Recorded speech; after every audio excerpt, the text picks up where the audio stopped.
మహబూబ్నగర్ జిల్లాలో ఆర్గానిక్ వ్యవసాయం చేస్తున్న రైతులందరూ కలిసి గో ఆధార్ మ్యూచువల్ ఎయిడెడ్ సొసైటీని ఏర్పాటు చేసుకొని ఆ సర్వసభ్య సమావేశం ఈరోజు ఇక్కడ నిర్వహించుకుంటూ ఉన్నారు. 100 మంది సభ్యులు అయిన సందర్భంగా ఈరోజు ఒక విత్తన మేళా కూడా ఏర్పాటు చేసుకొని నన్ను ముఖ్య అతిథిగా పిలిచారు. వాళ్లకు గత కొన్ని రోజులుగా నాతో మాట్లాడుతూ ఉన్నారు.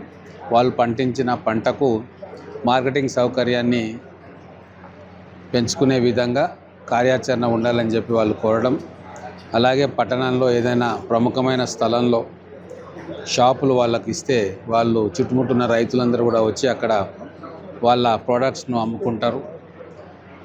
ఒక ఏరియాని వాళ్ళకి ఇవ్వాలి అని చెప్పి వాళ్ళు అడగడం జరిగింది. దాన్ని మేము పరిశీలిస్తూ ఉన్నాం. త్వరలోనే అందరికీ అనువైన ప్లేస్ను వాళ్ళకు ఇచ్చి అక్కడ ఒక 4-5 షాపులు ఏర్పాటు చేసి మన జిల్లాలోని రైతులందరూ ఆర్గానిక్ వ్యవసాయం చేస్తున్న వాళ్ళు వాళ్ళ పంటను కావచ్చు, వాళ్ళ ప్రొడక్ట్స్ను కావచ్చు అక్కడ తీసుకురావడానికి అదొక కేంద్రంగా ఉండడానికి మేము ఒక ప్రణాళిక అనుకుంటా ఉన్నాము. ఖచ్చితంగా 2-3 నెలల్లో దాన్ని ఇంప్లిమెంట్ చేసే కార్యక్రమం చేస్తాం.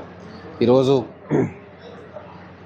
చాలా రకాల జబ్బులు వస్తూ ఉన్నాయి. మనకు తెలుసు, క్యాన్సర్ లాంటి మహమ్మారి చిన్నపిల్లల నుంచి పెద్దవాళ్ళ దాకా అందరికీ కూడా వస్తూ ఉంది. ఇంకా అనేక రోగాల బారిన ఇప్పుడు ప్రజలు పడుతూ ఉన్నారు.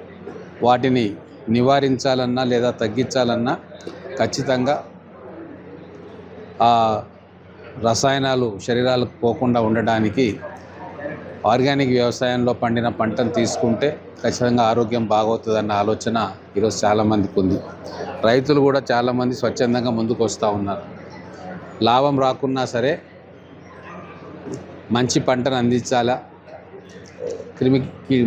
రసాయనాలు వాడొద్దు, ఫర్టిలైజర్స్ వాడొద్దు, వెనకటికి మన పెద్దలు చేసే వ్యవసాయాన్ని మనం కొనసాగించాలనే ఆలోచనతో రైతులు ముందుకు వస్తూ ఉన్నారు.